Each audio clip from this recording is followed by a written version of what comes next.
Hello guys. React series की next part में आपका स्वागत है। आज की वीडियो में हम स्टार्ट करेंगे कुछ हुक्स स्टार्ट करेंगे रिएक्ट के फंक्शन कंपोनेंट में जो इंट्रोड्यूस हुए हैं। तो आज की वीडियो में हम पहला हुक स्टार्ट कर रहे हैं जिसका नाम है यूज स्टेट हुक। ये एक बिल्ट इन हुक है फंक्शन कंपोनेंट में, जिसके थ्रू हम स्टेट को टैग कर सकते हैं और मैनेज कर सकते हैं और उसके डेटा को डायनेमिकली अपडेट कर सकते हैं। बस यही यूज स्टेट हुक है। सो आप यहाँ पढ़ सकते हैं the use state hook is a built in hook है फंक्शन कंपोनेंट में, जो लाइक मैनेज करता है स्टेट को। बिफोर हुक, जब हमारे पास हुक नहीं थे तो क्लास कंपोनेंट में हम स्टेट कैसे मैनेज करते थे यूजिंग कंस्ट्रक्टर मेथड, और दिस कीवर्ड से हम उस स्टेट्स को एक्सेस कर सकते थे। But after like function component जब इंट्रोड्यूस हुए तो यूज स्टेट हुक ने उसको बहुत सिंप्लीफाइड कर दिया, ट्रैक करना कि कैसे हम स्टेट को मैनेज कर सकते हैं, कैसे डेटा को डायनेमिकली अपडेट कर सकते हैं। तो ये स्टेट क्या होल्ड करती है? डेटा को होल्ड करती है और कुछ प्रॉपर्टीज को होल्ड करती है। It may be of object property और एरे प्रॉपर्टीज। तो why we want to use state, so enable करता है state इन फंक्शन कंपोनेंट, हेल्प करता है रिएक्ट कोड ताकि हम स्टेट को मैनेज कर सकें और डेटा को डायनेमिकली अपडेट कर सकें। सिंप्लीफाई करता है स्टेट मैनेजमेंट को as compare to class component. जैसे कि मैंने आपको पहले बताया, क्लास कंपोनेंट में हमको कंस्ट्रक्टर एंड दिस कीवर्ड का यूज करके लाइक वो बहुत ही लेंदी प्रोसेस हो जाता था। बट यूज स्टेट में सिंपली हमको एक दो पैरामीटर का एक्सेप्ट करता है, जैसे कि आप यहाँ देख सकते हैं स्टेट एंड सेट स्टेट। ये कुछ भी, आप कुछ भी नाम दे सकते हैं इसका। बट जो पहला पैरामीटर होता है वो एक डेटा को होल्ड करता है, और सेकंड एक फंक्शन होता है जो इस डेटा को डायनेमिकली अपडेट कर देता है इस डेटा को। सो अब यहाँ पढ़ सकते हैं स्टेट क्या है, करंट स्टेट की वैल्यू है। और जो सेकंड पैरामीटर है वो क्या, एक फंक्शन है जिसके थ्रू हम इस डेटा को अपडेट कर सकते हैं। और ब्रैकेट्स में हम लाइक पैरेंथेसिस के अंदर हम इनिशियल वैल्यू डिफाइन कर सकते हैं। इनिशियल वैल्यू कुछ भी सकती है, zero, empty array, empty object, null, undefined, कुछ भी हम दे सकते हैं। तो हम एक इसका एग्जांपल देखेंगे यूजिंग काउंटर फंक्शन। तो इसका एग्जांपल है, यहाँ मैंने एक कंटेनर बनाया है, डिफ कंटेनर, जो जिसको मैंने जस्टिफाई करा है सेंटर में। पहले हम एक यूज स्टेट बनाएंगे, तो उसके लिए हमें as we are working with counter, तो हम उसका नाम काउंटर देंगे। काउंटर सेट काउंटर और यूज स्टेट।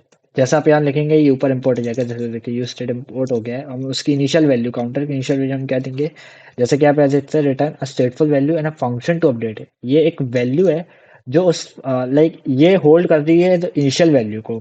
ये जो काउंटर है ये होल्ड कर रहा है इनिशियल वैल्यू को, जिसमें हम जीरो डिफाइन कर रहे हैं। और सेंड काउंटर का एक फंक्शन है जिसके थ्रू हम इस काउंटर की वैल्यू को अपडेट कर सकते हैं। तो हम यहाँ पे दो बटन बनाएंगे, बटन ऐड, और एक और बटन बनाएंगे इसका नाम रखेंगे हम माइनस। और ऑन क्लिक फंक्शन लेंगे जिसके थ्रू हम इसको वैल्यू को इंक्रीमेंट और डिक्रीमेंट करेंगे। तो set counter, counter plus one. Similarly हम इसको कॉपी करेंगे और माइनस में रखेंगे, और प्लस की जगह जस्ट माइनस। देखते हैं वर्क करता है कि नहीं। और हमको यहाँ पे वैल्यू उसकी प्रिंट भी करनी पड़ेगी काउंट की। तो यहाँ पे हम h1 लेंगे, कर्ली ब्रेसेस, एंड यहाँ पे हम उसकी वैल्यू को प्रिंट करेंगे। अब देखते हैं काम करते कि नहीं। ऐड कर रहे हैं तो प्लस हो रहा है, माइनस कर रहे हैं तो काउंट की जो वैल्यू है वो माइनस हो रही है। ये देखिए, अब जैसे रिफ्रेश करेंगे तो वो अपनी वापस इनिशियल वैल्यू पे आ जाएगा, दैट इज जीरो। काउंट की इनिशियल वैल्यू क्या है, जीरो।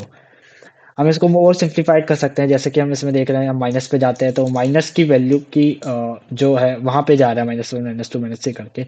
अगर हम इसको और ऑप्टिमाइज करना है तो आप पहले वीडियो को पॉज करिए, आप खुद से लॉजिक सोचिए कि हम क्या ऐसी कंडीशन लगा सकते हैं कि जो काउंटर की वैल्यू है वो जीरो से लेस ना जाए, मतलब माइनस में ना जाए। तो आप वीडियो पॉज करिए, लॉजिक सोचिए। आई होप आपने लॉजिक सोचा हो।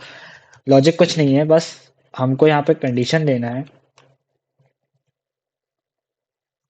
कि अगर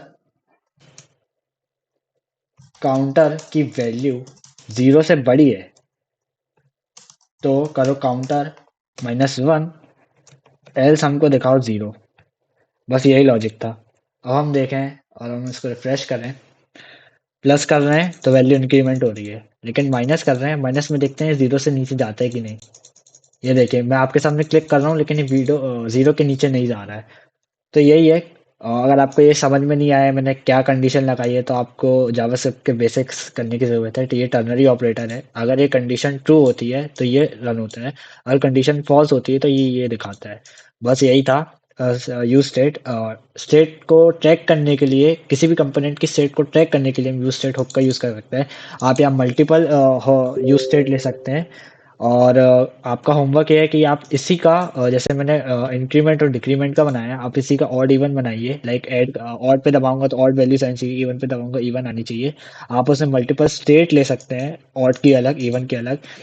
सिमिलरली प्राइम नंबर का बनाइए, ऐसे नंबर को प्रिंट करिए, लाइक नंबर प्रिंट करिए जिसमें प्राइम नंबर ना हो, तो उसमें आपको कंडीशन लगानी पड़ेगी। तो वही आपका ये होमवर्क है। तो आई होप आपको यूज स्टेट समझ आया हो कि वो कैसे काम करता है, हम इसमें कैसे कैसे ये दो पैरामीटर का लेता है। एक जो वैल्यू को होल्ड करता है, इनिशियल वैल्यू को, सेकंड फंक्शन जो इस वैल्यू को अपडेट करने के लिए काम आता है। तो यही था यूज स्टेट। आगे हम इसमें और देखेंगे यूज स्टेट और हुक्स को देखेंगे। आई होप आपको वीडियो पसंद आई हो और इस नोट्स की लिंक आपको डिस्क्रिप्शन में मिलेगी। लाइक करिए वीडियो को, कमेंट करिए। Thank you.